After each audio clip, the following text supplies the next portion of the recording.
నమస్కారం. దూరదర్శన్ యాదగిరి వార్తలకు స్వాగతం. నేను అక్రమ్ పాషా. ఈరోజు వార్తల్లోని ముఖ్యాంశాలు.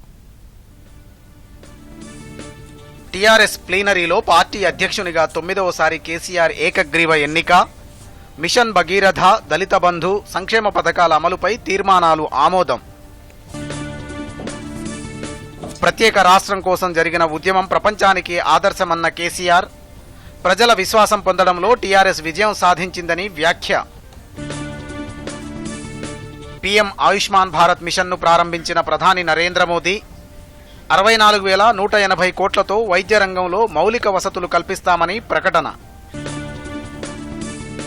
జాతీయ చలనచిత్ర పురస్కారాలను అందజేసిన ఉపరాష్ట్రపతి వెంకయ్య నాయుడు. ప్రతిష్టాత్మక దాదాసాహెబ్ ఫాల్కే అవార్డు అందుకున్న ప్రముఖ నటుడు రజనీకాంత్. ఉత్తమ చిత్రంగా మలయాళ సినిమా మరక్కర్, ఉత్తమ నటులుగా మనోజ్ బాజ్పాయ్, ధనుష్, ఉత్తమ నటిగా కంగనా రనౌత్. సైనిక దళాల ఆధునీకరణకు చర్యలు చేపట్టినట్లు రాజ్నాథ్ సింగ్ వెల్లడి. డిఫెన్స్ ఎక్స్పోలో విదేశీ రాయబారులను ఉద్దేశించి ప్రసంగించిన రక్షణ మంత్రి. కోవిడ్ మహమ్మారిని అరికట్టేందుకు ప్రతి ఒక్కరూ తప్పనిసరిగా మాస్క్ ధరించాలి, భౌతిక దూరం పాటించాలి, తరచూ చేతులు కడుక్కోవాలి, వ్యక్తిగత శుభ్రతను పాటించాలి. అర్హత ఉన్నవారందరూ తప్పనిసరిగా వ్యాక్సిన్ వేయించుకోవాలి.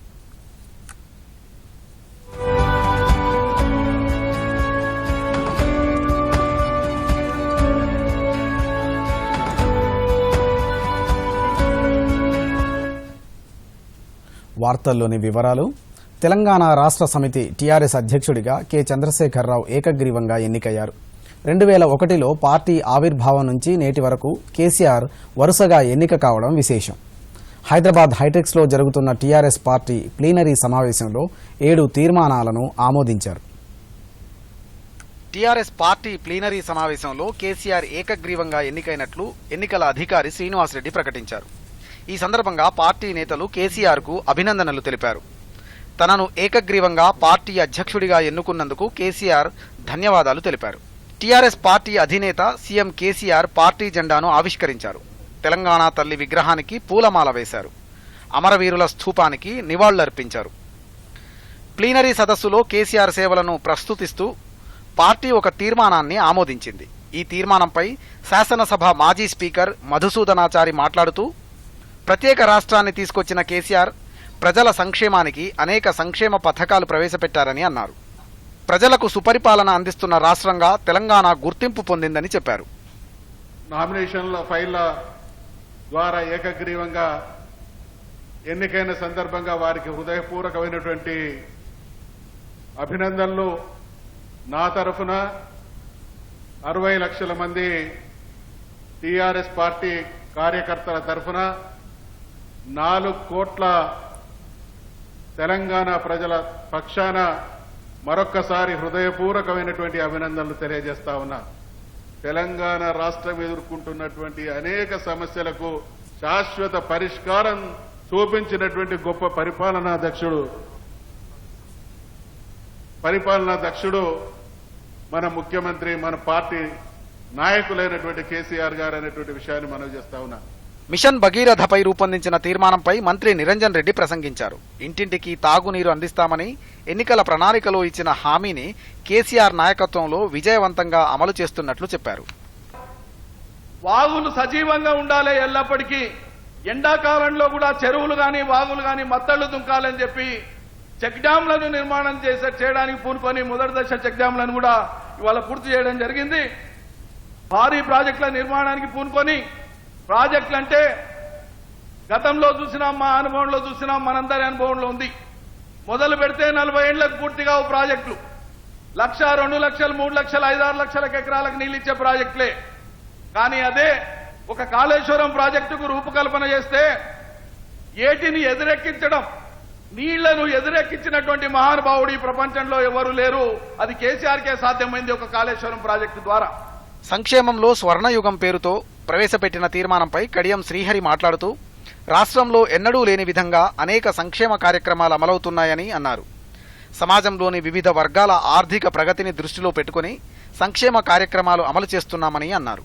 పేద ప్రజల సంక్షేమమే లక్ష్యంగా తానే పథకాలు స్వయంగా రచించి రూపకల్పన చేసి అమలు చేస్తున్న మహనీయుడు మన ముఖ్యమంత్రి కేసీఆర్ గారు అని చెప్పి మీకు సవినయంగా తెలియజేసుకుంటున్నాను. ఈరోజు దేశమే అబ్బురపడే విధంగా వివిధ రాష్ట్రాలు మన సంక్షేమ పథకాలను అధ్యయనం చేసే విధంగా మానవీయ కోణంలో మన సంక్షేమ పథకాలు ఈరోజు నడుస్తున్నాయి. ఇంకొక మాటలో చెప్పాలంటే వృద్ధ తల్లిదండ్రులకు ఆయన ఒక పెద్ద కొడుకు, పెళ్ళీడు ఆడబిడ్డకు ఆయన ఒక మేనమామ, ఒంటరి మహిళలకు ఆయన ఒక తోబుటు, ఒక వికలాంగునికి ఆయన ఒక చేతి కర్ర, రైతన్నకు ఆయన ఒక నేస్తం, దళితులకు ఆయన బంధువు, దళితులందరికీ ఆయన ఒక బంధువు. ఆయన ఎవరో కాదు, ఆయనే కేసీఆర్ గారు అని చెప్పి నేను మీ అందరికీ సవినయంగా తెలియజేసుకుంటున్నా. పరిపాలన అంశంపై వినోద్ కుమార్, విద్యుత్ రంగంపై పల్లా రాజేశ్వర్ రెడ్డి తదితరులు ప్రసంగించారు. పార్టీ ప్లీనరీ సమావేశంలో ఐటీ శాఖ మంత్రి కె తారక రామారావు మాట్లాడుతూ దేశంలో ప్రగతి పథంలో దూసుకుపోతున్న రాష్ట్రం తెలంగాణనే అని అన్నారు. పెట్టుబడులకు తెలంగాణ కేంద్రంగా మారిందని చెప్పారు. ఐటీ, రక్షణ ఉత్పత్తుల్లో రాష్ట్రానికి పెద్ద ఎత్తున పెట్టుబడులు వస్తున్నాయని అన్నారు. ఉపాధి అవకాశాలు మెరుగుపడ్డాయని తెలియజేశారు. ఆనాడన్నమాట తెలంగాణ వస్తే పెట్టుబడులు రావని, ఉన్న ఉద్యోగాలే పోతాయని ఆనాడు వెక్కిరించిన వారు ఈరోజు వాళ్లే అంటున్నారు కేసీఆర్ గారి పరిపాలనలో టీఎస్ ఐపాస్ లాంటి విధానాలతో తెలంగాణకు క్యూ కడుతున్న కంపెనీలను చూసి వాహ్ క్యా బాత్ హై అనే దాయికి ఈరోజు తెలంగాణ చేరింది అంటే ఆ క్రెడిట్ మొత్తం మన నాయకుడు కేసీఆర్ గారిదే అనే మాటని ఈ సందర్భంగా విజ్ఞప్తి చేస్తా ఉన్నా. Bureau report, Doordarshan news. Telangana ఉద్యమంపై ప్రారంభంలో ఎన్నో అనుమానాలు, అపోహలు, దుష్ప్రచారాల మధ్య టీఆర్ఎస్ జెండా ఎగిరిందని టీఆర్ఎస్ అధినేత ముఖ్యమంత్రి కె చంద్రశేఖరరావు అన్నారు. 2001 ఏప్రిల్ 27న కొండా లక్ష్మణ్ బాపూజీ సమక్షంలో జలదృశ్యంలో టీఆర్ఎస్ ప్రస్థానం ప్రారంభమైందన్నారు. శాంతియుత మార్గంలో ప్రత్యేక రాష్ట్రాన్ని సాధించుకున్నామని టీఆర్ఎస్ పార్టీ అధ్యక్షుడిగా ఎన్నికైన ముఖ్యమంత్రి కె చంద్రశేఖరరావు అన్నారు. టీఆర్ఎస్ ప్లీనరీ సదస్సులో పార్టీ అధ్యక్షునిగా ఎన్నికైన అనంతరం కేసీఆర్ ప్రతినిధులు, కార్యకర్తలను ఉద్దేశించి ప్రసంగించారు. తెలంగాణ రాష్ట్రం గురించి శాంతియుతంగా జరిగిన పోరాటం ప్రపంచ చరిత్రలోనే అరుదైనదిగా అభివర్ణించారు. ఆనాడు ఉద్యమంపై ప్రజల్లో అపనమ్మకం ఉండేదని, అయితే నెమ్మదిగా ప్రజలందరూ ఉద్యమంలో భాగస్వాములయ్యారని అన్నారు. ఆనాడు విపరీతమైనటువంటి అపనమ్మక స్థితి, గమ్యం మీద స్పష్టత లేనటువంటి ఒక అగమ్య గోచర పరిస్థితి. ఉద్యమం మీద అప్పటికే ఆవరించుకున్నటువంటి అనుమానాలు, అపోహలు, దుష్ప్రచారాలు, రకరకాల అనుమానాస్పద స్థితుల మధ్య ఎగిరింది గులాబీ జెండా. స్పష్టమైనటువంటి మార్గాన్ని నిర్దేశించుకొని ముందుకు సాగడం జరిగింది. మీలో చాలామంది మొదటి రోజు నుంచి నేటి వరకు పనిచేస్తున్న వాళ్ళే ఉన్నారు. సిపాయిల తిరుగుబాటు విఫలం అయ్యిందని అనుకుంటే దేశానికి వచ్చేదా స్వాతంత్రం, రాజీలేని పోరాటమే విజయం సాధిస్తుంది, ముమ్మాటికి తెలంగాణ రాష్ట్రం వచ్చి తీరుతుంది అని చెప్పి ఆ రోజు ఆ విశ్వాస రాహిత్య స్థితి నుంచి తెలంగాణ సమాజాన్ని బయటపడేయడానికి అనేక రకాలుగా చెప్తూ వెళ్ళాం. ఉమ్మడి రాష్ట్రంలో తెలంగాణ ప్రాంతం వివక్షకు గురైందని అన్నారు. తెలంగాణ వస్తే అరాచకం వస్తుందని, భూముల ధరలు పడిపోతాయని ప్రచారం చేశారని చెప్పారు. అయితే నిరంతర కృషి ఫలితంగా ప్రస్తుతం తెలంగాణ రాష్ట్రం దేశంలోనే అగ్రస్థానంలో ఉందన్నారు. తెలంగాణలో అమలు చేస్తున్న సంక్షేమ పథకాలను తమ ప్రాంతంలో కూడా ప్రారంభించాలని ఆంధ్ర ప్రజలు కోరుకుంటున్నారని అన్నారు. ఈరోజు చాలా గర్వంగా మనం చెప్పే గణాంకాలు కావు, లెక్కలు మనవి కావు, భారత ప్రభుత్వ ఆర్థిక మంత్రిత్వ శాఖలో ఉండేటువంటి స్టాటిస్టికల్ డిపార్ట్మెంట్ పీరియాడికల్గా వెలువరించేటువంటి లెక్కలలోనే అనేక రంగాలలో తెలంగాణ భారతదేశంలో అగ్రగామిగా ఉంది. అనేక రంగాలలో, 1-2 రంగాలలో కాదు. మొట్టమొదటి తొలి దశ వ్యవసాయ విప్లవానికి శ్రీకారం చుట్టినటువంటి పంజాబ్ రాష్ట్రాన్ని తలదన్ని 3 కోట్ల టన్నుల వరి ధాన్యాన్ని ఉత్పత్తి చేస్తా ఉంది నా తెలంగాణ నేడు. ఇది ప్రూవెన్ ఫ్యాక్ట్. కేంద్ర ప్రభుత్వం ఎఫ్సిఐ మీరు పండించే పంటను మేము తీసుకోలేము అనే లెవెల్ దాకా వ్యవసాయ ఉత్పత్తులను సాధిస్తా ఉన్నది. ఇది 7 ఏళ్ల తెలంగాణ సాధించిన ఘనత. రాష్ట్రంలో దళిత బంధు, మిషన్ భగీరథ తదితర సంక్షేమ పథకాలను అమలు చేస్తున్న కారణంగా దేశ విదేశాల్లో తెలంగాణ ప్రతిష్ట పెరుగుతోందని అన్నారు. బలహీన వర్గాలకు ఆర్థికంగా చేయూతనివ్వడం కోసమే దళిత బంధును అమలు చేస్తున్నట్లు చెప్పారు. తెలంగాణ పథకాలు కాపీ కొట్టబడుతున్నాయి దేశవ్యాప్తంగా, నేను మనవి చేస్తా ఉన్నా. అనేక రాష్ట్రాలలో ప్రజల డిమాండ్లు చెలరేగుతా ఉన్నాయి. మన పొరుగు రాష్ట్రం మహారాష్ట్రలో నాందేడ్ జిల్లాకు చెందినటువంటి ఒక 5 నియోజకవర్గాల వాళ్ళు తెలంగాణ ప్రభుత్వం అమలు చేసే కార్యక్రమాలు మాకు అమలు చేయండి, లేదా మమ్మల్ని తెలంగాణ రాష్ట్రంలో కలపండి అని చెప్పి డిమాండ్ చేస్తా ఉన్నారు. వాళ్ళందరూ హైదరాబాద్ వచ్చి నన్ను కలిశారు.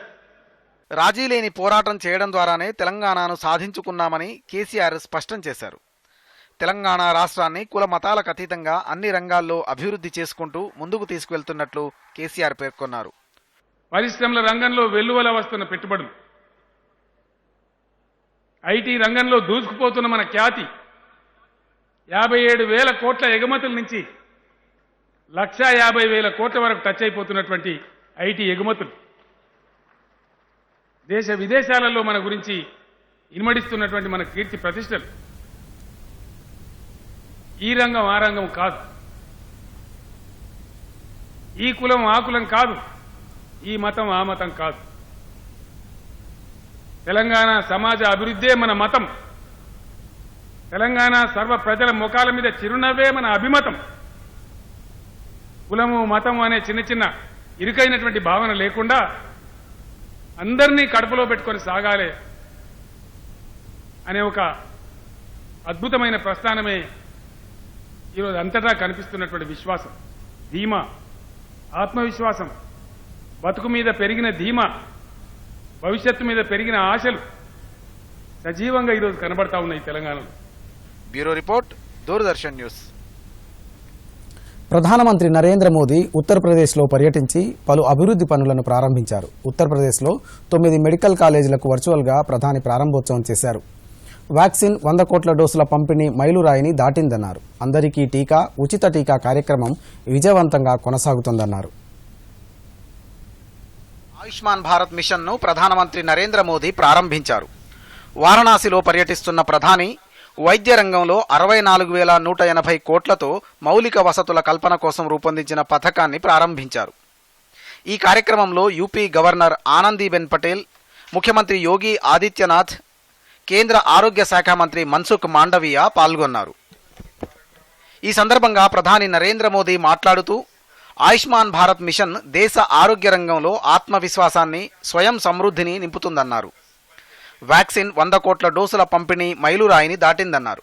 అందరికీ టీకా, ఉచిత టీకా కార్యక్రమం విజయవంతంగా కొనసాగుతోందన్నారు. దేశ ప్రజలు దీపావళి, ఛాత్ తదితర పండుగలను సంతోషంగా జరుపుకోవాలని ఆకాంక్షిస్తూ శుభాకాంక్షలు తెలిపారు.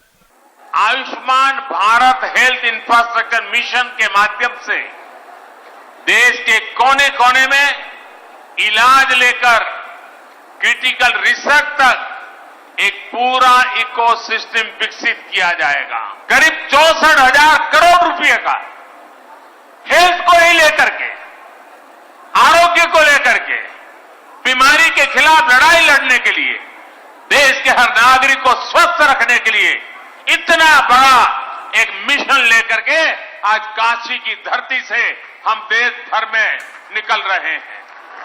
భవిష్యత్తులో కోవిడ్ వంటి విపత్కర పరిస్థితులు ఎదురైనప్పుడు ధీటుగా సేవలందించేందుకు వీలుగా ఆరోగ్య కేంద్రాలను ప్రారంభిస్తున్నట్లు చెప్పారు. గ్రామ స్థాయి నుంచి బ్లాక్, అక్కడి నుంచి జిల్లా స్థాయి వరకు అన్ని చోట్ల కనీస వైద్య సేవలందే విధంగా వ్యవస్థను పటిష్టం చేయడం జరుగుతుందని ప్రధాని తెలిపారు. పట్టణాలతో పాటు గ్రామాలలో కూడా హెల్త్, వెల్నెస్ సెంటర్లను ప్రారంభిస్తామని చెప్పారు. దేశంలోని 600 జిల్లాల్లో 30,000 క్రిటికల్ కేర్ సెంటర్లను ప్రారంభించి అత్యవసర సేవలను అందిస్తామని చెప్పారు. ప్రధానమంత్రి వారణాసి పట్టణ అభివృద్ధికి సంబంధించిన 28 ప్రాజెక్టులను కూడా ప్రారంభించారు. వారణాసి చుట్టూ నిర్మించిన రింగ్ రోడ్ను జాతికి అంకితం చేశారు. अतीत में चाहे देश में हो या फिर उत्तर प्रदेश में जिस प्रकार काम हुआ अगर वैसे ही काम होता तो आज काशी की स्थिति क्या होती। दुनिया की सबसे प्राचीन नगरी को, भारत की सांस्कृतिक धरोहर की प्रतीक काशी को इन्होंने अपने हाल पर छोड़ रखा था। काशी के इंफ्रास्ट्रक्चर से जुड़े करीब 5,000 करोड़ रुपए के प्रोजेक्ट्स का भी लोकार्पण अभी किया गया है। काशी में हो रहा ये विकास पर्व एक प्रकार से पूरे देश को नई ऊर्जा, नई शक्ति, नया विश्वास देने वाला है। Bureau report, Doordarshan news. భారతీయ చలనచిత్ర రంగంలో ప్రతిష్టాత్మకంగా భావించే జాతీయ చలనచిత్ర అవార్డుల ప్రదానోత్సవం ఢిల్లీలో ఘనంగా జరిగింది. ఈ కార్యక్రమానికి పలువురు సినీ ప్రముఖులు హాజరయ్యారు. అవార్డులను ఉపరాష్ట్రపతి వెంకయ్య నాయుడు అందజేశారు. అత్యంత ప్రతిష్టాత్మక దాదాసాహెబ్ ఫాల్కే అవార్డును బహుభాషా నటుడు రజనీకాంత్ అందుకున్నారు. జాతీయ చలనచిత్ర అవార్డుల కార్యక్రమానికి ఉపరాష్ట్రపతి వెంకయ్య నాయుడు, సమాచార ప్రసార శాఖ మంత్రి అనురాగ్ సింగ్ ఠాకూర్, పలువురు సినీ ప్రముఖులు హాజరయ్యారు. ఉత్తమ ప్రతిభ కనబరిచిన నటీనటులకు, ప్రేక్షకుల ప్రశంసలు పొందిన చిత్రాలకు అవార్డులు అందజేశారు. దాదాసాహెబ్ ఫాల్కే అవార్డుతో పాటు వివిధ విభాగాలలో ఉత్తమ చిత్రాలు, ఉత్తమ నటీనటులు, ఉత్తమ దర్శకులకు అవార్డులను అందజేశారు. దాదాసాహెబ్ ఫాల్కే అవార్డును బహుభాషా నటుడు రజనీకాంత్కు అందజేశారు. 4 దశాబ్దాలుగా సినీ పరిశ్రమకు చేస్తున్న సేవలు గుర్తించిన కేంద్ర ప్రభుత్వం రజనీకాంత్ను ఈ పురస్కారంతో సత్కరించింది. రజనీకాంత్కు ఉపరాష్ట్రపతి వెంకయ్య నాయుడు దాదాసాహెబ్ ఫాల్కే అవార్డును అందజేశారు. Evident in various entertaining roles in his career of over 45 years in the Indian film industry.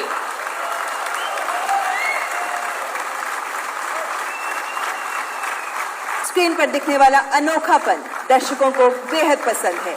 वो देश के सिने प्रेमियों को पीढ़ियों से प्रेरित करते आ रहे हैं। తెలుగులో ఉత్తమ చిత్రంగా జెర్సీ, ఉత్తమ వినోదాత్మక చిత్రంగా మహర్షి ఎంపికైంది. To our grassroots culture and encounter the freshly brewed challenges of globalization in the prime area of agriculture. ఉత్తమ చిత్రంగా మలయాళ చిత్రం మరక్కర్ ఎంపికయ్యింది. ఉత్తమ నటుడిగా భోంస్లే చిత్రంలో నటించిన మనోజ్ బాజ్పాయి, అసురన్లో నటించిన ధనుష్ ఎంపికయ్యారు.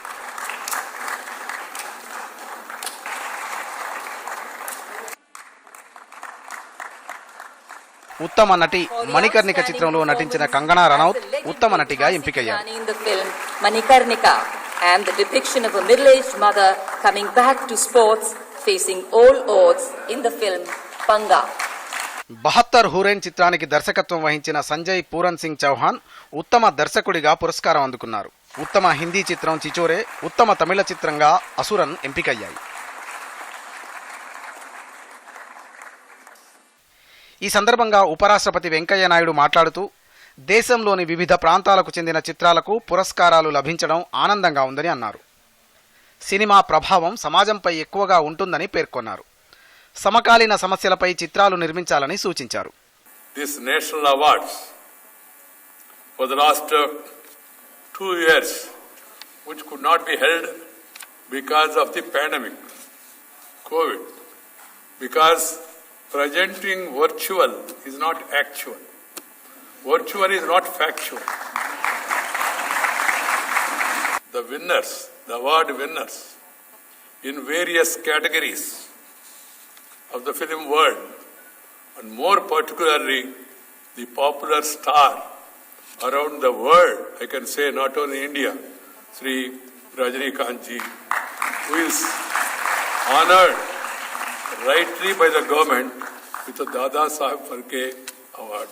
కేంద్ర మంత్రి అనురాగ్ సింగ్ ఠాకూర్ మాట్లాడుతూ దాదాసాహెబ్ ఫాల్కే పురస్కార గ్రహీత రజనీకాంత్ను అభినందించారు. రజనీకాంత్ సందేశాలిచ్చే చిత్రాలలో నటిస్తారని అన్నారు. ఆయన ఒక వ్యక్తి నుంచి వ్యవస్థ స్థాయికి ఎదిగారని అన్నారు. ये पुरस्कार फिल्म निर्माण की असाधारण कला का सम्मान करते हैं और जिनकी देश भर के प्रतिभाशाली हमारे व्यक्ति हैं, जिनमें से कुछ यहाँ पर मौजूद हैं, उनके द्वारा रचना की जाती है और उनको यहाँ पर प्रोत्साहित किया जाता है. సూపర్ స్టార్ రజనీకాంత్ మాట్లాడుతూ దాదాసాహెబ్ ఫాల్కే అవార్డు అందుకున్నందుకు ఎంతో సంతోషంగా ఉందన్నారు. I'm extremely happy to receive this prestigious award and my heartfelt thanks to Central Government for honoring me with this most prestigious Dada Saheb Phalke Award.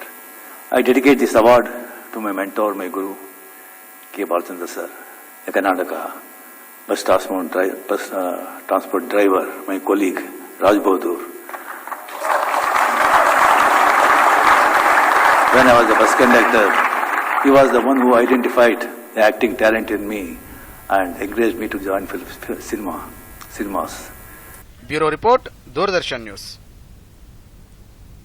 Neat PG కౌన్సిలింగ్కు supreme court break వేసింది. నీట్లో రిజర్వేషన్ల విషయంపై నిర్ణయం తీసుకునే వరకు కౌన్సిలింగ్ను నిలిపివేయాలని అత్యున్నత న్యాయస్థానం కేంద్ర ప్రభుత్వాన్ని ఆదేశించింది. రిజర్వేషన్లపై నిర్ణయం తేలకుండా కౌన్సిలింగ్ను ప్రారంభిస్తే విద్యార్థులు తీవ్ర సమస్యలు ఎదుర్కోవాల్సి వస్తుందని అభిప్రాయపడింది. ప్రస్తుత విద్యా సంవత్సరం నుంచి ఆల్ ఇండియా కోటాలో ఓబీసీలకు 27%, ఆర్థికంగా వెనుకబడిన వర్గాలు ఈడబ్ల్యూఎస్లకు 10% రిజర్వేషన్లు కల్పిస్తూ ఈ ఏడాది జూలై 29న మెడికల్ కౌన్సిలింగ్ కమిటీ నోటిఫికేషన్ జారీ చేసింది. అయితే ఈ నిర్ణయంపై అభ్యంతరం వ్యక్తం చేస్తూ అభ్యర్థులు సుప్రీంకోర్టులో పిటిషన్ దాఖలు చేశారు. పీజీ మెడికల్ కోర్సుల్లో రిజర్వేషన్ల విషయమై గతంలో సుప్రీంకోర్టు ఇచ్చిన తీర్పునకు విరుద్ధంగా నీట్ పీజీలో రిజర్వేషన్లు కేటాయించారని, దీనివల్ల జనరల్ కేటగిరీ విద్యార్థులు అవకాశాలు తగ్గిపోతాయని పేర్కొన్నారు.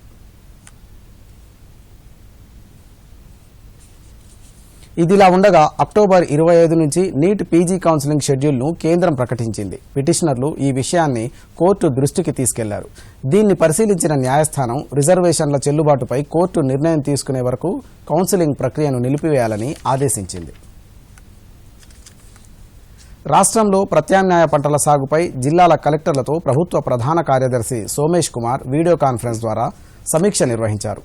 రాష్ట్రంలోని రైతు వేదికల ద్వారా బుధవారం నుంచి 3 రోజుల పాటు ప్రత్యామ్నాయ పంటల సాగుపై అవగాహన సదస్సులు నిర్వహిస్తున్నందున అన్ని ఏర్పాట్లు చేయాలని ఆదేశించారు.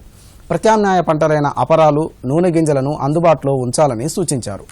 యాసంగి సీజన్లో రాష్ట్రంలో పండించే వరి ధాన్యాన్ని కొనుగోలు చేయడం లేదన్న విషయాన్ని దృష్టిలో ఉంచుకుని 38 విత్తన కంపెనీలతో సీఎస్ సమావేశమయ్యారు.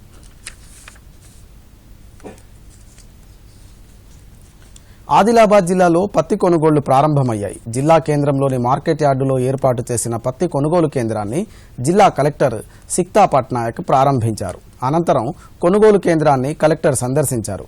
ఎలక్ట్రానిక్ కాంటాలను పరిశీలించారు. తూకంలో ఎలాంటి మోసాలు జరగకుండా చూడాలని, రైతులకు ఇబ్బందులు కలగకుండా పకడ్బందీగా కొనుగోళ్లు చేయాలని, కోవిడ్ నిబంధనలు పాటించాలని మార్కెట్ అధికారులను ఆదేశించారు. ఈ సందర్భంగా జిల్లా కలెక్టర్ మాట్లాడుతూ పత్తి రైతులకు క్వింటాలుకు మద్దతు ధర అందేలా కొనుగోలు చేస్తున్నామని అన్నారు. గ్రామాలలో దళారులకు పత్తి అమ్మవద్దని, సీసీఐ నోటిఫైడ్ చేసిన జిన్నింగ్ మిల్లులలో అమ్ముకోవాలని రైతులను కోరారు. ఈ ఏడాది జిల్లా వ్యాప్తంగా 3.90 లక్షల ఎకరాల్లో పత్తి పంట సాగవుతుండగా 27 లక్షల క్వింటాళ్ల దిగుబడి వచ్చే అవకాశం ఉందని అధికారులు అంచనా వేస్తున్నారు. ఆఫీసర్స్ రొటేషన్లో ఉంటారు, డ్యూటీలో ఉంటారు. ఎక్కడైనా డిస్ప్యూట్ వస్తే మా ఆఫీసర్స్ అక్కడ రిజాల్వ్ చేస్తారు. అదనంగా ఇక్కడ ఒక హెల్ప్ లైన్ కూడా ఉంటుంది. హెల్ప్ లైన్లో కాల్ వస్తే వెంటనే మార్కెటింగ్ డిపార్ట్మెంట్ వాళ్ళు ఎంక్వైరీ చేసుకొని పరిష్కారం చేస్తారు. ఇంకా పోలీస్ డిపార్ట్మెంట్ వాళ్ళు కూడా ఇక్కడ ఉన్నారు. ఎక్కడైనా కంప్లైంట్ వస్తే వెంటనే యాక్షన్ తీసుకుంటారు. కరీంనగర్ జిల్లా హుజూరాబాద్ నియోజకవర్గ ఉప ఎన్నికలలో కేంద్ర మంత్రి కిషన్ రెడ్డి ప్రచారం చేశారు. సిర్సపల్లి గ్రామంలో ఎన్నికల సభలో పాల్గొని మాట్లాడుతూ మాజీ మంత్రి ఈటెల రాజేందర్ను కావాలనే ముఖ్యమంత్రి కేసీఆర్ బయటికి పంపారని అన్నారు. అప్పటి నుండి హుజూరాబాద్ అభివృద్ధి ఎక్కువైందని అన్నారు. అలాగే ఈటెల రాజేందర్ వల్లనే హుజూరాబాద్కు దళిత బంధు పథకం వచ్చిందని, అందుకే ఈటెల రాజేందర్ హుజూరాబాద్ దళిత బంధు అని పిలవాలని అన్నారు. ఈ నెల 30న జరిగే పోలింగ్లో ఈటెల రాజేందర్ను గెలిపించి హుజూరాబాద్ ప్రజల సమస్యలను అసెంబ్లీలో వినిపించేలా చేయాలని ఆయన కోరారు. ఆడబిడ్డలను ఆదుకోవాలి, ప్రోత్సహించాలి. ఆడబిడ్డలు కూడా వాళ్ళ కాళ్ళ మీద వాళ్ళు నిలబడాలని 5 లక్షల నుంచి ఈరోజు 20 లక్షల వరకు డిఫాల్ట్ లేకుండా పొదుపు సంఘాలు అయితే 20 లక్షల రూపాయలు ఇవ్వాలని నరేంద్ర మోడీ గారు నిర్ణయించారు. దళితుల మీద ప్రేమతో రాలా, దళితుల అభివృద్ధి కోసం రాలా, ఓట్ల కోసం దళిత బంధు పెట్టాడు. అది కూడా ఈటెల రాజేందర్ కారణంగా వచ్చింది. దళితులు ఎవరైనా కడుపులో పెట్టుకొని ఆశీర్వదించాలంటే దళిత సమాజం అంతా కూడా ఈటల రాజేందర్ని ఆశీర్వదించాలా, ఈటల రాజేందర్ కండగా నిలబడాలా. జమ్మూ కశ్మీర్ పర్యటనలో భాగంగా కేంద్ర హోంమంత్రి అమిత్ షా శ్రీనగర్లో జరిగిన బహిరంగ సభలో ప్రసంగించారు. కశ్మీర్ లోయలో విభజన రాజకీయాలకు తావులేదని అమిత్ షా అన్నారు. జమ్మూ కశ్మీర్లో శాంతి స్థాపనకు అభివృద్ధికి కేంద్రం కట్టుబడి ఉందన్నారు. ఆర్టికల్ 370 రద్దు తర్వాత రాష్ట్రానికి వచ్చే పర్యాటకుల సంఖ్య గణనీయంగా పెరిగిందన్నారు. గత 2 ఏళ్లలో 131,000 మంది పర్యాటకులు కాశ్మీర్ను సందర్శించారని తెలిపారు. ప్రధాని నరేంద్ర మోదీ నేతృత్వంలోని కశ్మీర్ ప్రజల అభివృద్ధికి అనేక సంక్షేమ కార్యక్రమాలను అమలు చేస్తుందని చెప్పారు. 2024 నాటికి సంక్షేమ ఫలాలు ప్రజలకు చేరుతాయని అన్నారు. बात करने ही मैं आया हूं, मगर मैं उसके पहले मेरे मन की बात भी थोड़ी कहना चाहता हूं. मुझे बहुत ताने सुनाए गए हैं, बहुत कोसा गया है, बहुत कड़े कड़े शब्दों में मेरी निंदा की गई. मैं आज आपके साथ मन खोलकर बात करना चाहता हूं, इसीलिए ना बुलेट प्रूफ है ना कोई सिक्योरिटी है, मैं आपके सामने ऐसे ही खड़ा हूं. मित्रों, आज ही मैंने अखबार में देखा, फारूक साहब ने मुझे सलाह दी है कि भारत सरकार पाकिस्तान से बातचीत करे. अब खैर बड़े अनुभवी व्यक्ति है, मुख्यमंत्री रहे सूबे के, उनकी सलाह है, मगर मैं फारूक साहब को कहना चाहता हूं और आप सबको विशेष करना चाहता हूं, बात करनी है तो मैं मेरे घाटी के भाइयों और बहनों के साथ बात करूंगा, घाटी के युवाओं के साथ. मैं क्यों ना बात करूं आपसे? हम चाहते, बहन जी बैठ जाइए, बैठ जाइए. हम चाहते हैं कि हम आपके साथ बात करें. इसीलिए मैं जब युवाओं से बात कर रहा था, मैंने कहा था कि मैं घाटी के युवाओं के साथ दोस्ती करना चाहता हूं. मेरा हाथ मैंने घाटी के युवाओं के साथ दोस्ती का लंबा किया. గత 5 ఏళ్లలో మన దేశం నుంచి రక్షణ ఎగుమతులు 334% పెరిగాయని రక్షణ మంత్రి రాజ్నాథ్ సింగ్ అన్నారు. ఢిల్లీలో డిఫెన్స్ ఎక్స్పోలో భాగంగా నిర్వహించిన రాయబార్ల సమావేశంలో రాజ్నాథ్ సింగ్ ప్రసంగిస్తూ ప్రస్తుతం మన దేశం 75 దేశాలకు రక్షణ ఉత్పత్తులను ఎగుమతి చేస్తోందన్నారు. మన రక్షణ ఉత్పత్తులు నాణ్యతకు సామర్థ్యానికి గుర్తింపు పొందాయని చెప్పారు. రక్షణ ఆధునికీకరణ సామర్థ్యాల పెరుగుదలకు మద్దతు ఇచ్చేందుకు కేంద్రం కట్టుబడి ఉందన్నారు.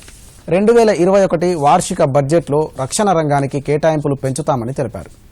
సాయుధ దళాలను ఆధునీకరించేందుకు ప్రభుత్వం చర్యలు తీసుకుందని రాజ్నాథ్ సింగ్ చెప్పారు. To more than 75 countries. Our export performance is a strong indicator of the quality and the competitiveness of our defense products. The Indian government is committed to support the growth of defense modernization and capabilities, and we have increased the defense capital outlay in the annual budget of 2021-22 by 18.75% from the preceding year. This event is going to provide an overview of what India has been able to achieve in terms of defense research and development and production, application of foreign technologies, liberalized collaborative policies that we have introduced in a short period of 5 to 7 years. Telangana Chhattisgarh సరిహద్దులో police బలగాలు మావోయిస్టుల మధ్య ఎదురుకాల్పులు జరిగాయి. ఈ ఎదురుకాల్పుల్లో 3 మావోయిస్టులు మృతి చెందారు. ఈ ఘటన తెలంగాణలోని ములుగు జిల్లా ఛత్తీస్గఢ్లోని బీజాపూర్ సరిహద్దులో జరిగింది. తెలంగాణ పోలీస్ గ్రే హౌండ్స్ దళాలు కలిపి కూంబింగ్ ఆపరేషన్ చేపట్టాయి. ఈ క్రమంలో బీజాపూర్ ములుగు సరిహద్దులోని తర్లగూడ వద్ద మావోయిస్టులు పోలీసులకు తారసపడ్డారు. దీంతో ఇరు వర్గాల మధ్య ఎదురుకాల్పులు జరిగాయి. ఘటనా స్థలం నుంచి మావోయిస్టుల మృతదేహాలను తుపాకులను పోలీసులు స్వాధీనం చేసుకున్నారు. ఇక ముఖ్యాంశాలతో వార్తలు ముగిద్దాం. నమస్కారం. దూరదర్శన్ యాదగిరి వార్తలను ఇప్పుడు సోషల్ మీడియాలో కూడా చూడవచ్చు. యూట్యూబ్లో అయితే డీడీ న్యూస్ తెలంగాణ, ట్విట్టర్ వేదికగా అయితే DD news Telangana @DD Yadagiri news మరియు ఫేస్బుక్లో అయితే డీడీ న్యూస్ తెలంగాణలో చూసి లైక్ చేయండి, షేర్ చేయండి.